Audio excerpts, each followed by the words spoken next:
Hey everyone, welcome back. Today we're going to do a deep dive into the shooting that happened at Tuskegee University's homecoming weekend, Yeah.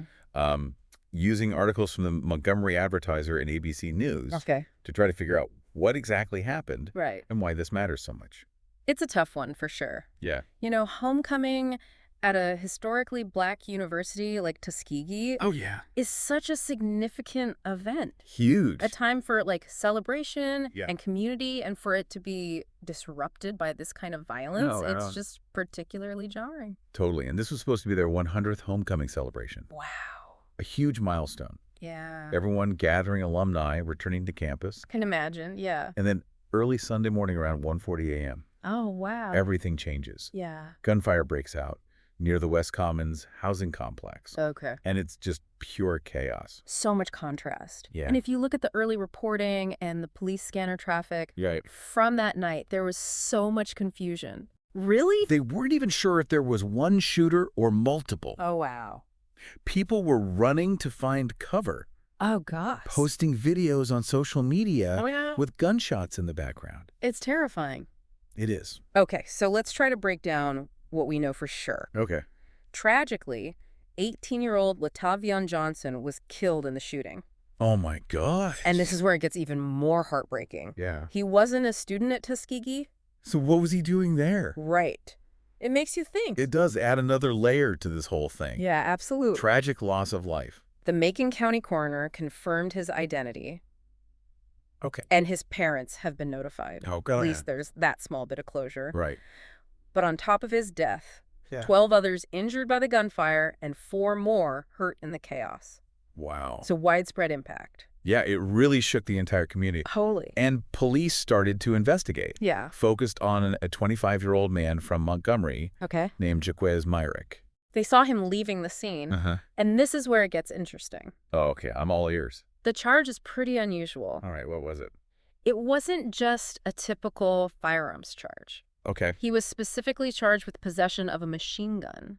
A machine gun? A handgun with a machine gun conversion device. Wait, so what is a machine gun conversion device? Basically, it's a device that you can add to a regular semi-automatic handgun, Okay. and it makes it fire fully automatically. So, like, instead of having to pull the trigger. Exactly. You just hold down the trigger, Oh, wow. and it fires continuously. Code turns it into like a mini machine gun almost. Exactly. And this brings up a whole other layer. Okay. Did you know that State Representative Philip Ensler, who represents Montgomery, Uh-huh. actually proposed a state-level ban on these devices? Oh, really? Yeah. So why would we need a state ban if machine guns are already federally banned? That's the argument Ensler was making. His point was that even though they're illegal federally, a state ban would make it easier to prosecute people locally. Oh, okay. Like another way to deter people from using these dangerous modifications. So it's not just about if something is legal or not. Right. It's also about how easy it is to actually enforce those laws. Exactly. Right, And it yeah. makes you wonder, are current laws doing enough to keep these kinds of things off the streets? Right. Or do we need stricter measures in place? Yeah. But even beyond the legislative issues, this case in Tuskegee, Yeah, it's part of a much bigger and more troubling trend. you're right. This is not an isolated incident at all. No. There have been other homecoming shootings just in recent weeks at Albany State University near Lexington, Mississippi, and even during the Tennessee State University homecoming parade. It's starting to feel like a terrifyingly common occurrence. It is. It really is. And that's exactly the issue we need to unpack. Yeah. This isn't just about what happened at Tuskegee. It's about a pattern of gun violence that's impacting college campuses. all across the country. Yes. So what are we going to do about it? What are the solutions here? Well, before we can even get to solutions, Okay. we need to understand what's at the root of this trend. Okay. Why are we seeing this spike in gun violence at college events? That's a great question. Yeah. We need to figure out what's going on, what factors are contributing to this, Right. and how we can start to address those root causes. Exactly. But I guess in the meantime, it's good to see the Tuskegee community coming together to try to heal and move forward. Absolutely. The university canceled classes on Monday. Oh, wow. They're offering grief counseling for students and staff, Okay. and they're working to make sure everyone is accounted for. It sounds like they're doing everything they can Yeah. to support their community in the aftermath of this horrific event. They are, and Congressman-elect Shamori Figures, who's district includes Tuskegee, Mm-hmm. put out a really powerful statement calling for action. Oh, wow. What did he say? He said, "We must all be part of the solution. This means parents, educators, law enforcement, community leaders, and each and every one of us coming together." So a call for collective action, Yeah. recognizing that we all have a responsibility to address this issue. It's on all of us. And I think that's a good place to transition to the next part of our deep dive. Agreed. We've laid out the details of the event, Yeah. but now we need to zoom out and look at the broader implications, Yeah. the context and the questions that this tragedy raises. Okay, I'm ready. Let's do it. Right? So we've talked about like the immediate aftermath of the shooting Yeah. and how the Tuskegee community is responding. Right. But now I kind of want to zoom out a little bit and look at the bigger picture. Yeah. This has sparked a lot of discussion about gun violence, especially on college campuses. Right? And I think it's important to dig into those conversations a little bit. Definitely a topic that's front and center right now. For sure. Understandably so. Yeah. And these conversations are often really complex. They are. Strong opinions on all sides. Yeah. And sometimes it feels like we're just going in circles. Yeah. You know? I know what you mean.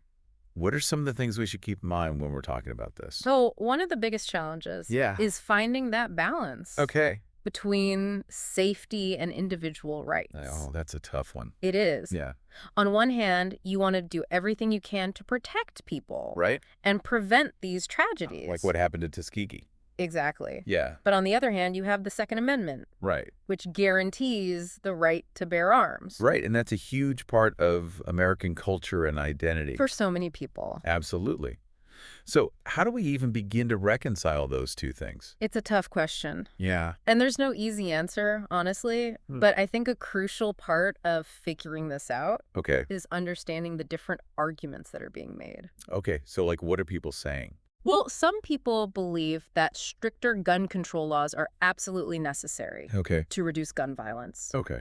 They point to the fact that the U.S. has way more gun violence. Than other developed countries? Yeah. Yeah, for sure. And they argue that things like universal background checks, Oh. bans on certain types of weapons, tighter regulations on high-capacity magazines Okay. could make a real difference. And what about the other side? Yeah, so people who are against stricter gun control, Yeah. a lot of those concerns center around individual rights, Okay. as we talked about. Yeah.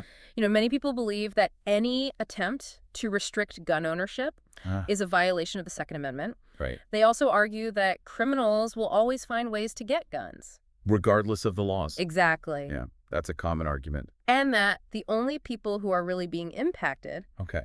are law-abiding citizens Right. who are trying to protect themselves. And their families. Exactly. It's such an emotionally charged issue. It is Yeah, deeply held beliefs on both sides. absolutely. Yeah. So do we have any evidence Yeah, that's the question. about whether stricter gun control actually works? Well, there's been a lot of research on this, Okay. and the findings are unfortunately pretty mixed. Really? Yeah. Okay. Some studies have shown that certain gun control measures, Okay. like requiring background checks for all gun sales, can have a positive impact Okay. on reducing gun violence. So there is some evidence that certain things can help? Yes, but there are also studies that show less conclusive results. Okay. And it's still a topic of ongoing debate, Yeah, makes sense. especially when it comes to restricting access to specific types of firearms. Okay. The research is complicated. Yeah. And it's important to remember, correlation doesn't always equal causation. Oh, that's a good point. Right, just because two things happen around the same time Yeah. doesn't mean one caused the other. Right. And that's why it's so important to have these conversations based on facts and evidence, For sure. and to be willing to look at all sides of the issue. Yeah, I think that's a great point. Yeah. Something else that's been on my mind Yeah. is that this conversation about gun control seems to be tied to other social issues too, Absolutely. like poverty, Yeah. mental health, Right. racial inequality. You're absolutely Yeah. right. It's all connected. Gun violence is rarely a standalone issue. Right. There are almost always other factors involved. Yeah. And it's crucial to acknowledge the role that these broader societal problems play. For sure. Addressing those underlying issues Yeah. is going to be a big part of finding long-term solutions. So it's about a lot more than just passing laws. It is. It's about trying to create a society Yeah. where people feel safe, Right. supported, Yeah, and empowered to make good choices. that's exactly it. Okay. It's about a more holistic approach, Mm-hmm. addressing the root causes of violence. The lack of opportunity Yeah. and the systemic inequalities that Yeah. can contribute to these kinds of tragedies. And it makes me think back to the community response at Tuskegee, Uh-huh. how they're focusing on counseling, Right. dialogue, Right. creating a safer environment. That's a great observation. Yeah. It highlights how important local community level responses are. Yeah. While it's vital to have those national level discussions Right. about gun control policy, Yeah. real change often starts on the ground Yeah. within the communities most impacted by these issues. Right. It's about people coming together, Exactly. listening to each other, Yeah. finding ways to support and protect each other. That's powerful. It is. Yeah. So it's not just about top-down solutions from the government. Yeah. It's about communities taking ownership Mm-hmm. and finding ways to create change from within. Precise. Powerful stuff. It is a reminder that we all have a role to play Yeah. in creating a society where everyone feels safe and respected. Regardless of our individual beliefs about gun control. This is such a complex issue It is. with so many layers. Yeah. I'm curious, thinking about Tuskegee Yeah. and all of its implications, Uh-huh. what are some of the key questions that we should be asking ourselves? That's a great question. Yeah. I think one of the most important questions is, Okay. how do we create a culture of responsibility Okay. when it comes to guns? That's a big one. It is. How do we instill a sense of respect for the power of these weapons? Right. And the potential consequences. Exactly. Yep. Their misuse. And then there's the question of how we balance the right to own a firearm Yes. with the need to keep communities safe. Where do we draw the line? Yeah. Where is that line? What are the reasonable limitations we can all agree on? Right. And beyond just the legal aspects, Uh-huh. there's also the social and cultural side of things. Oh, yeah, for sure. How do we address the glorification of violence Yeah. that we see in media and in pop culture? Yes. Right. How do we teach young people Yeah. to resolve conflict peacefully? That's huge. It is, and to value human life above all else. Those are all such important questions, and it's crucial to remember that this isn't just about preventing mass shootings. Yo. It's about addressing the everyday gun violence. That plagues so many communities. Exactly. We need to be thinking about the homicides, Yeah. the suicides, Yeah. the accidental shootings, All of it. all of it. Yeah. And we need to find ways to support the victims Right. and their families, Yeah. address the trauma that gun violence inflicts, Uh-huh. create a system of care Okay. that helps people heal and rebuild their lives. Okay.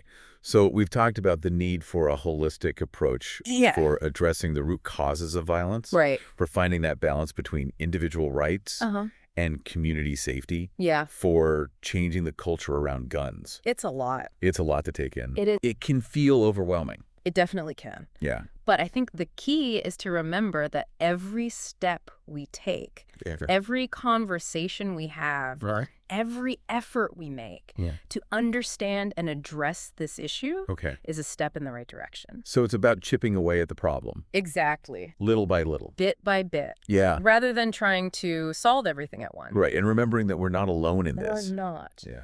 There are so many individuals and organizations working tirelessly Yeah. to prevent gun violence, Right. to support victims, Uh-huh. to advocate for change. So how do we connect with those people? Well, there are many ways to get involved. Okay. Like what? You can support organizations doing work on the ground in your community, Yeah. like groups that focus on violence prevention or youth outreach. Okay. You can volunteer your time at a local shelter Yeah. or a crisis center, Okay. or you can donate to support their work. Those are all great ideas. And don't underestimate the power of simply having conversations Oh, yeah. with the people around you. That's so important. It is Yeah. talk to your friends, Right. your family, your colleagues Yeah. about these issues. Okay. Share what you're learning, Right. listen to their perspectives, Yeah. and try to find common ground. It's about raising awareness, Yes. keeping the conversation going, Uh-huh. creating a sense of shared responsibility Exactly. for addressing this issue. And ultimately, I think that's what gives me hope. Okay. Despite the immense challenges, Yeah. there is a growing movement of people Uh-huh. who are committed to finding solutions Right. and building a safer future. For everyone. Yes.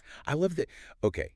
So we've covered a lot of ground here. We have. We've talked about the details of the shooting, Mm-hmm. the different perspectives on gun control, Yeah. the complexities of the issue, and the need for like this multifaceted approach Right. to finding solutions. Yeah. What are your final thoughts as we move towards wrapping up our deep dive? I think the most important thing to remember Right. is that this isn't just a problem for lawmakers Okay. or activists. Uh-huh. This is an issue that impacts all of us. Right. We all have a role to play For sure. in creating a safer society. Yeah. I think that's a good point. Yeah. I also think it's important to remember Yeah. that these conversations can be really challenging. Absolutely. There are strong emotions involved, Yes. and it's hard to find common ground. It can be Yeah. when people have such different perspectives. Yeah. But even when we disagree, it's crucial to approach these conversations with respect, Right. empathy, Mhm. a willingness to listen. Right. We may not always find the answers we're looking for. We won't. Yeah. But by engaging in these discussions thoughtfully Okay. and compassionately, we can start to build a foundation Yeah. for real change. It's interesting, as we've been talking about all of this, the Tuskegee shooting, the gun control debate, Yeah. it all keeps coming back to this idea of community. You're right. It feels like that's where real change has to come from. I think so too. Like lasting change within communities themselves. Yeah. It's about people coming together, understanding each other, Uh-huh. working together to find solutions. Yeah, you hit the nail on the head. What works for everybody? It's so easy to get lost in the headlines and the debates. Oh, totally. All the legislation stuff. Yeah. But those most effective solutions, Yeah. they come from people's lived experiences in those communities. Exactly. There's no one-size-fits-all answer to this. Right. And the people who know best Yeah. are the ones living with this every day. And that's where talking to each other comes in. Oh, yeah, for sure. People from different backgrounds, Yeah. different perspectives, different experiences. Right. Just sitting down and talking. That's where real change happens. Being open and honest with each other, Exactly. trying to understand each other, Listening, finding that common ground. even if it's just a sliver. Yeah, We all have a stake in this. we do. We all want safe communities for our kids and families, And that can bring us together. even if we don't agree on how to get there. It's about we. Yeah. Not us versus them. Exactly. How do we create more spaces for those conversations? That is the question, isn't it? It feels like a big one. It is, but I don't think it's impossible. Okay. There are people and organizations already doing great work Really? all over, fostering dialogue, building trust, working together. So how do we support that? Well, educate yourself. Okay. Learn about gun violence, Huh. gun control, all the different sides, Yeah. and the work that's already happening. Okay. The more we know, the better we can be a part of it. Knowledge is power. It really is. So once we have that knowledge, then what? Then we get involved. Okay, how? Volunteer your time. Yep. Donate to an organization. Talk to your elected officials. Talk to your friends and family about this. So many ways to make a difference. Big or small, it all matters. It all adds up. And this is a marathon, not a sprint. What do you mean? There's no quick fix for this. Oh, right. It takes time and effort and everyone working together. But you're hopeful. I am. I really am. That's good to hear. If we keep showing up, listening, learning, working together, Yeah. we can create a future where everyone feels safe And respect it. and these tragedies become a distant memory. That's beautiful. I love that this has been such a great conversation. It has. Thank you so much for joining us Thank you for having me. for this deep dive into the Tuskegee University shooting It's been an honor. and the broader issue of gun violence. It really has. We hope you feel informed, Yes. empowered, Empower. and inspired to take action. And remember, this conversation doesn't end here. Keep talking, keep learning, keep fighting for a better future. Absolutely. That's it for this week's deep dive. See you next time.